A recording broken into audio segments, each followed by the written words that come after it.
Olá, sejam todos bem-vindos.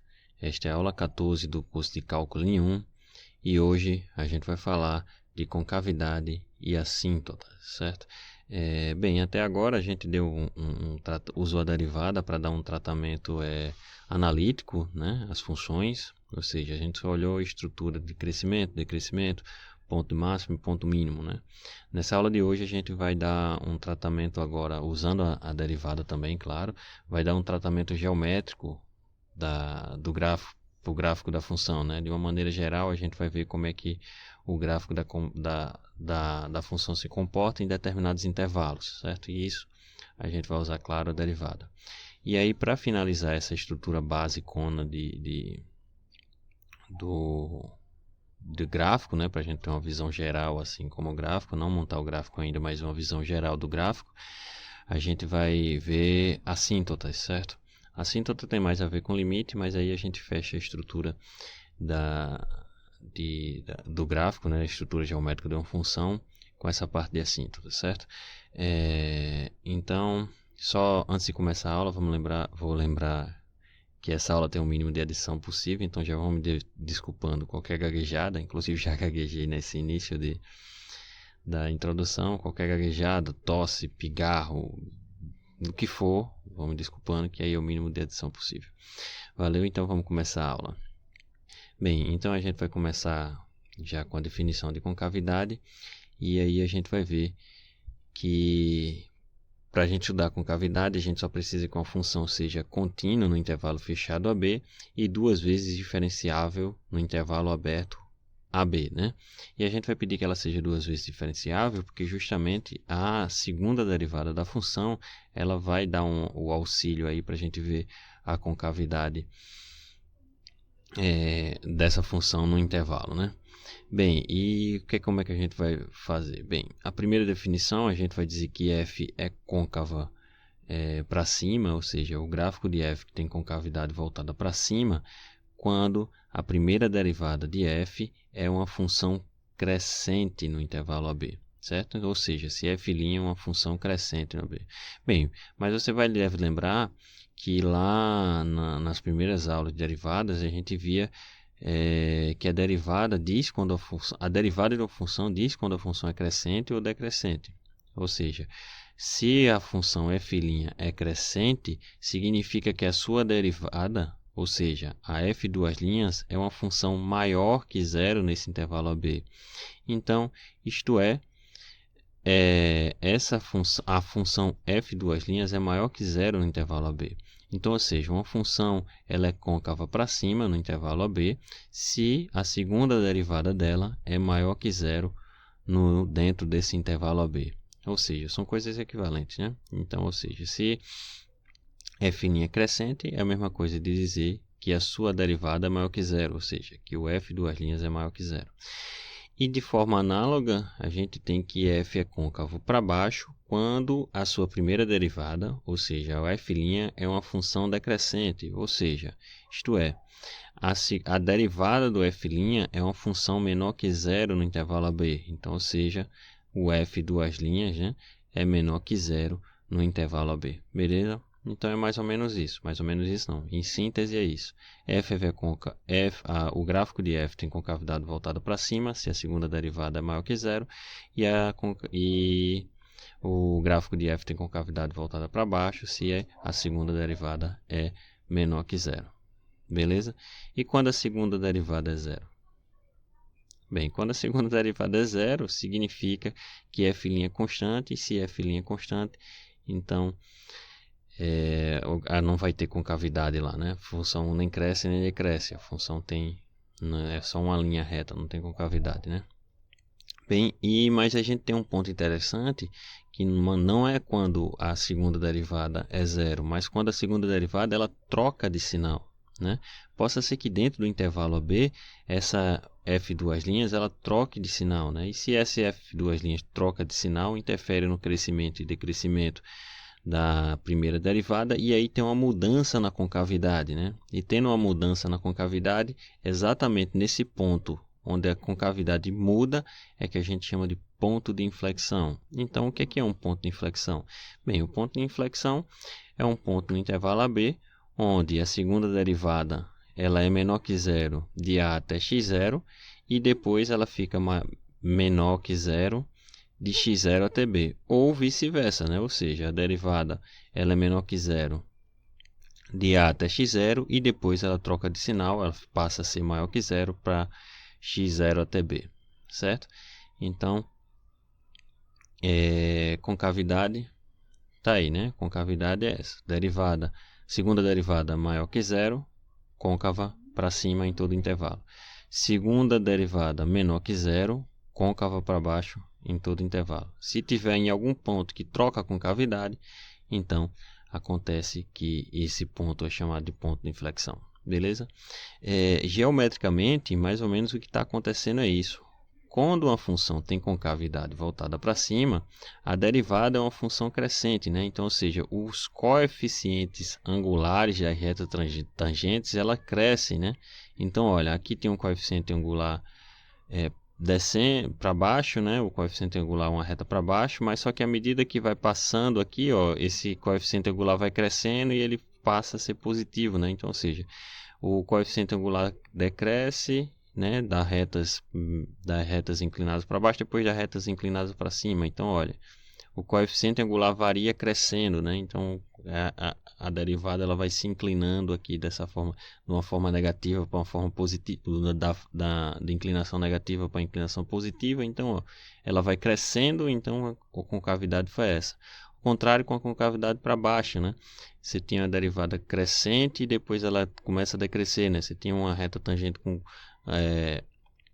coeficientes angulares crescentes e depois coeficientes angulares decrescentes, então dá uma concavidade para baixo. E aí pontos de inflexão seria a união disso aqui, né? Onde deixa de ser côncavo para baixo e começa a ser côncavo, ou deixa de ser côncavo para cima e começa a ser côncavo para baixo, né?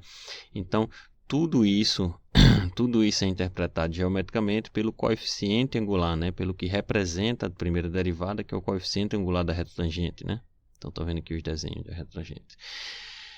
Então vamos ver uns exemplos aqui. Um primeiro exemplo, a gente vê que as funções f de x igual a x² e g de x igual a menos x² são côncavas para cima e para baixo, respectivamente, né? Bem, isso aqui a gente já sabia, né? Porque isso aqui é uma parábola com concavidade voltada para cima e isso é uma parábola com concavidade voltada para baixo. Bem, mas aí o teste da segunda derivada vai bater o martelo e ver que isso é verdade mesmo.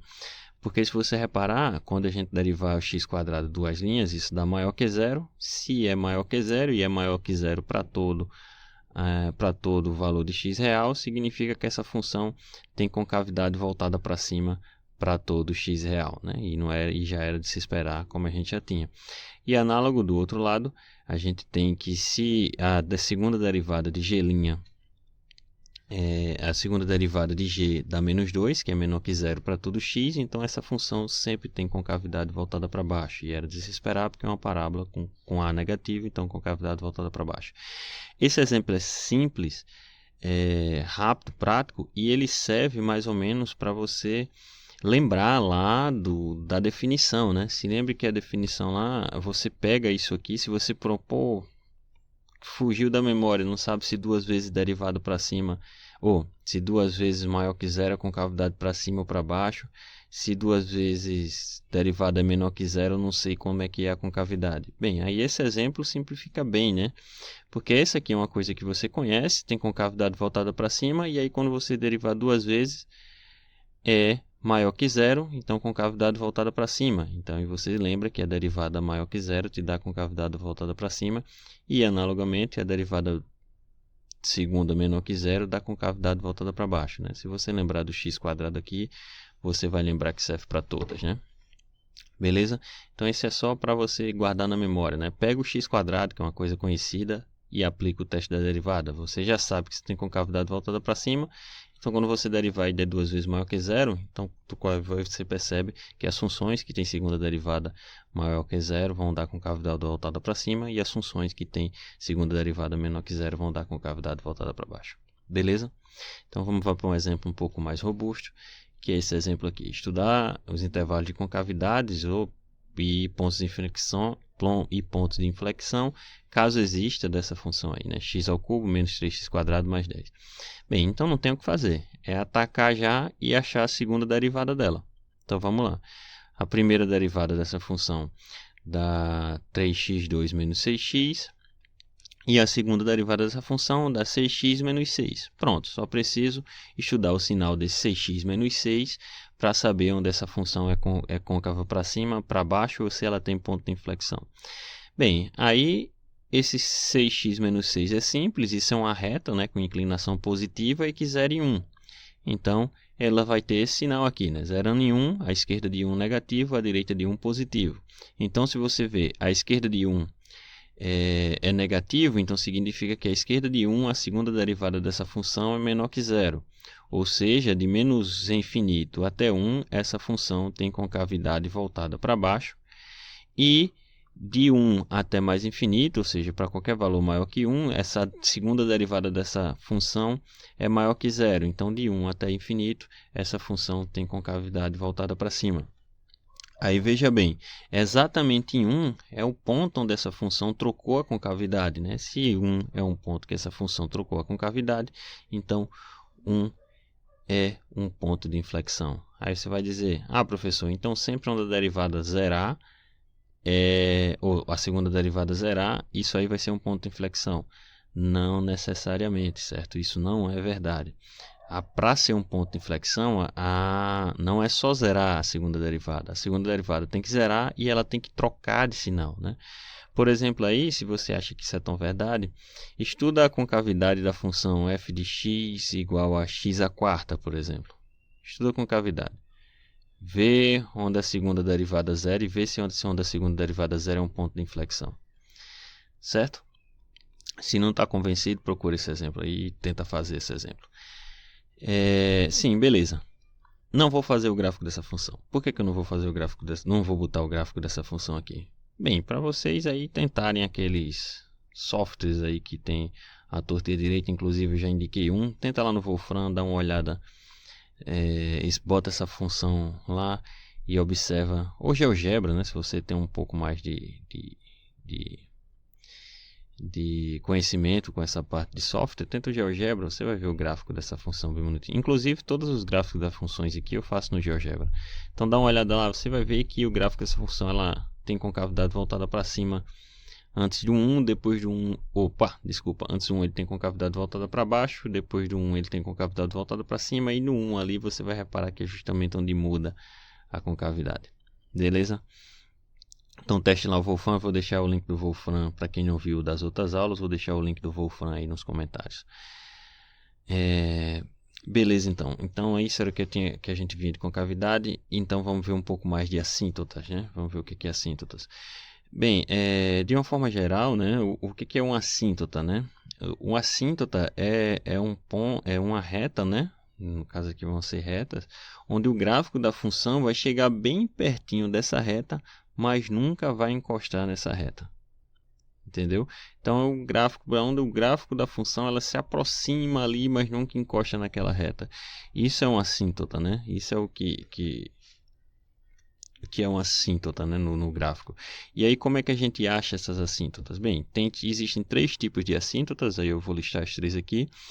Uma primeira é a assíntota vertical. Qual é uma assíntota vertical? Bem, uma assíntota vertical é uma reta vertical onde a função vai se aproximar daquela reta vertical, mas não vai encostar nela, né? E a ideia de aproximação é limite. Então, o que é uma assíntota vertical? Bem, ela é uma reta vertical, x igual a a, e a gente vai dizer que ela é uma assíntota vertical do gráfico de y igual a f de x, quando o limite de x tendendo a a pela direita de f de x der mais ou menos infinito, ou o limite quando x tiver a pela esquerda também der mais ou menos infinito. Ou seja, a função quando x se aproxima a a, ela toma valores muito altos, muito grandes ou muito pequenos, e quando x tende a pela esquerda ou pela direita, ela vai tomar valores muito grandes ou muito pequenos. Bem, fenômenos assim acontecem quando?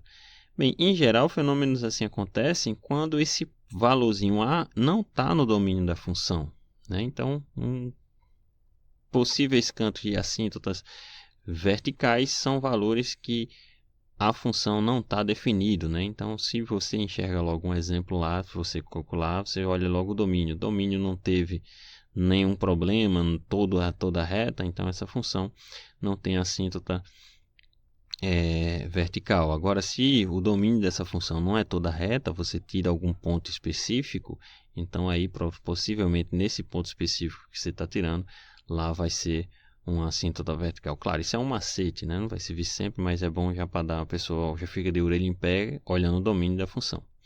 Beleza? Então vamos ver com um exemplo aqui.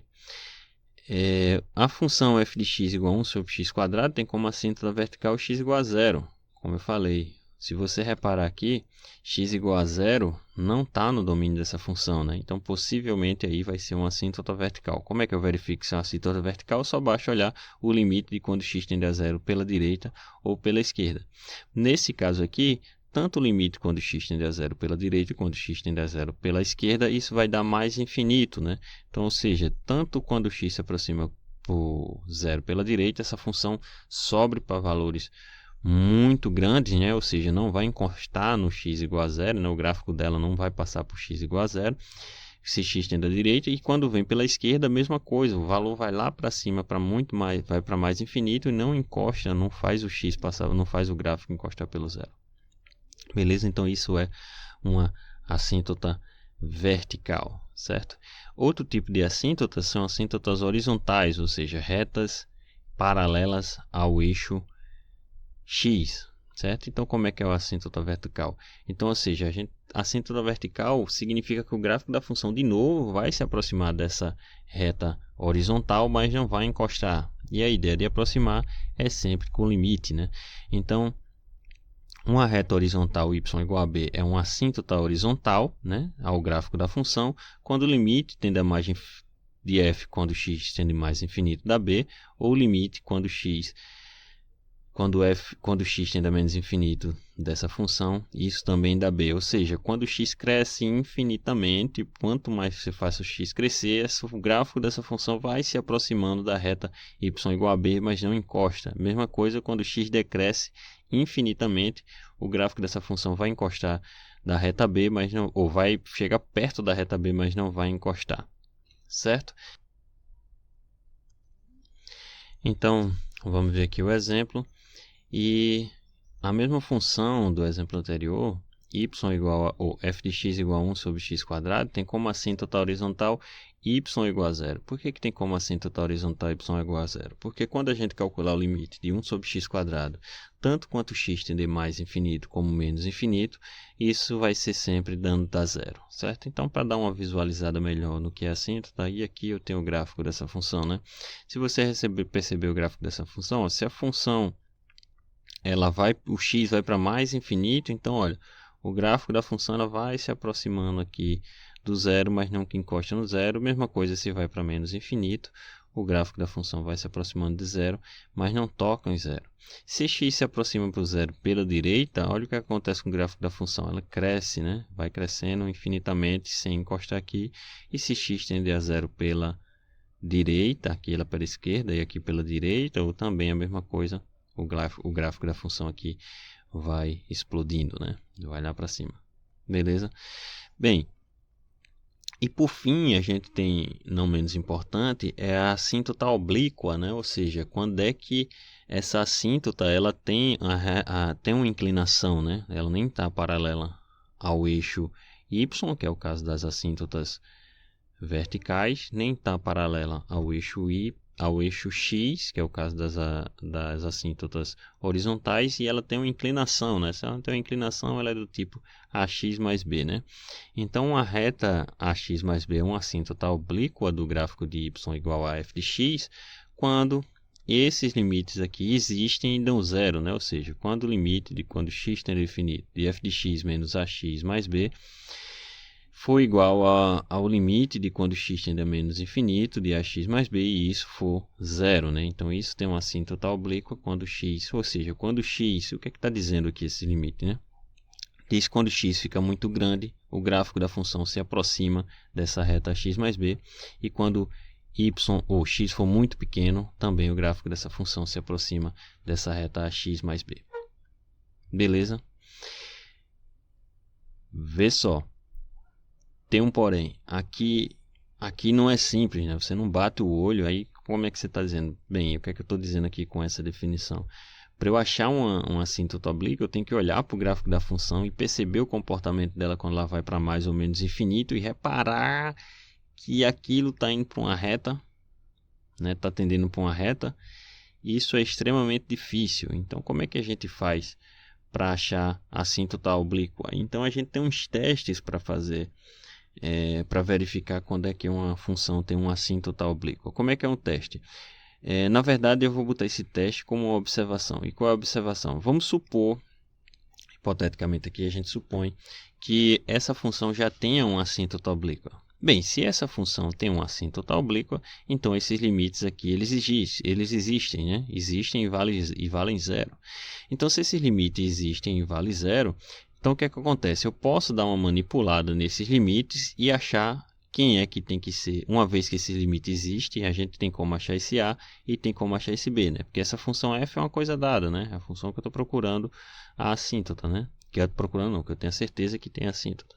Então, fazendo um algebrismo aqui, usando algumas propriedades de limite, a gente consegue encontrar tanto A e tanto o A como B.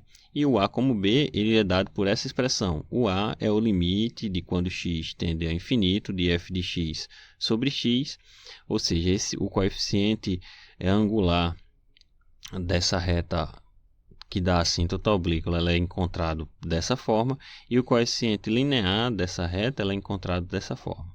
Bem, mais ou menos infinito eu pus aqui, usando um abuso de notação, na verdade até tem um abuso de notação aqui também, porque pode ser que uma função tenha mais do que uma reta como assíntota, né? Então você precisa investigar quando x vai para mais infinito, ou quando x vai para mais infinito, tenta um A como B, e pode ter um A e B diferentes para quando x for para menos infinito e o x for para menos infinito, né?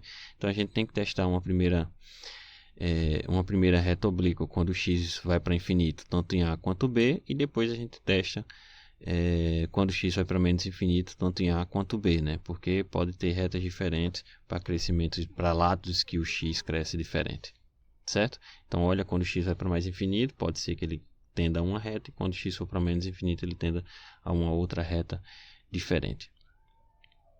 Beleza? Então, isso aqui é a formulinha para achar esse A e esse B se tem reta assíntota oblíqua ou não. Então, pessoal, moral da história aqui, a assíntota oblíqua você sempre vai ter que investigar como qualquer outra, né? Como tanto a vertical como a horizontal. Então, um gráfico não necessariamente ele está isento de assíntotas, né? Então, a gente tem que dar uma olhadinha quais são as assíntotas desse gráfico olhando para esses limites, né? Então tem que fazer esses três estudos, né? Essas três estudos de assíntota tem que ver. A gente vai acabar vendo que um confunde com o outro aqui, mas eu vou botar como observação. Mas para não errar, se você não tem muita experiência, faz os três. Então vamos ver isso aqui. Vamos estudar as assíntotas agora dessa função aí. X ao cubo menos 1 sobre x quadrado. Bem, a primeira coisa que a gente anota aqui, como eu falei, é que x igual a zero é uma assíntota vertical para isso, né? E por que é uma assíntota vertical? Porque o domínio dessa função, o zero não entra. Então vejam aí que de fato isso aqui é uma assíntota vertical, que x igual a zero é uma assíntota vertical. Beleza? Então vamos procurar as assíntotas oblíquas, né? Que a gente já tinha falado lá do exemplo anterior. Então, para calcular a assíntota oblíqua, eu tenho que resolver aqueles limites para ver se existe aquele limite, sim. E outra coisa, aqueles limites eles têm que existir, né? Porque observe que naquela observação eu botei a condição que se existe uma assíntota, então os limites são dados daquela forma, né? Então, ou seja, se aquele A e B, aqueles limites existem e são finitos, então a gente tem a assíntota oblíqua. Então, a gente precisa que aqueles limites existam para poder existir a assíntota oblíqua, né? Então vamos ver o primeiro limite. Então note que vamos fazer o primeiro teste para saber se isso tem assíntota oblíqua ou não. Então o primeiro teste é investigar esse limite e ver se esse limite existe e é finito, né? Se esse limite for infinito, então não tem coeficiente angular infinito. Então significa que essa função não tem assíntota oblíqua, né? Então vamos investigar aqui essa expressão. Bem, se a gente fizer o limite de quando x vai para infinito de f de x sobre x, isso é a mesma coisa de calcular o limite dessa fração aqui, né? X ao cubo menos 1 sobre x quadrado sobre x, né?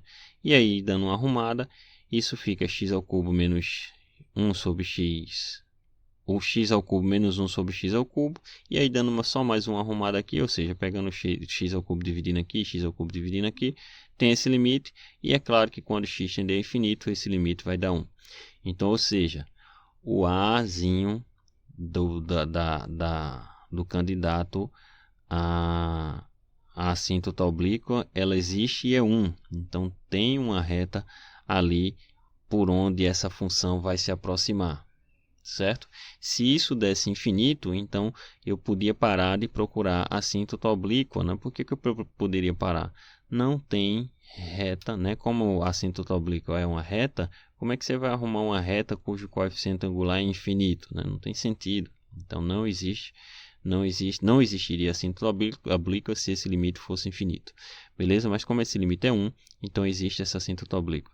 Bem, mas aí a gente teria que calcular o limite quando x tende a menos infinito dessa mesma função, para ver se para outra direção ela também se inclinaria para alguma reta. Mas aí a gente não precisa, porque é fácil ver que a gente vai ter essa mesma expressão, só que quando x tender a 1, ou quando x tende a menos infinito, e aí sempre o resultado disso é 1. Então, boa que ele só tem como assíntota oblíqua uma reta. Então, a gente achou o coeficiente angular dessa assíntota oblíqua, que é 1, só falta achar o coeficiente linear, certo? E aí, quando a gente for achar o coeficiente linear, a gente tem que resolver esse limite aqui, né? Só que esse a gente achou e vale 1, beleza? Então, substituindo a igual a 1, a gente vai ter que resolver esse limite aqui, né? Então, fazendo um mínimo múltiplo comum, dando umas arrumadas no que tem de arrumar, a gente tem que calcular esse limite aqui, quando x vai para mais infinito. Claro, e quando isso x vai para mais infinito, esse limite vai para zero. Então, o coeficiente angular da reta oblíqua, né, da assíntota oblíqua, é zero, né? E de forma inteiramente análoga, a gente percebe que quando x for para menos infinito, esse limite também vai dar zero, né? Porque vai ficar a mesma coisa, só que x indo para infinito vai para menos infinito, então o resultado dá zero.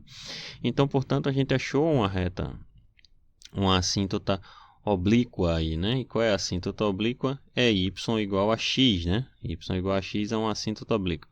Bem, teria que testar, teria que procurar também assíntotas horizontais, mas essa função ela não vai ter assíntotas horizontais, certo? Então, você pode calcular o limite aí quando x for para mais infinito, vai dar mais infinito. Quando x for para menos infinito, também vai dar menos infinito. Então, você vai verificar que o gráfico dessa função não tem assíntotas horizontais, certo? Por isso que não procurei aqui, mas não vai ter. Procura lá, vai ver que não vai ter assíntotas horizontais, beleza?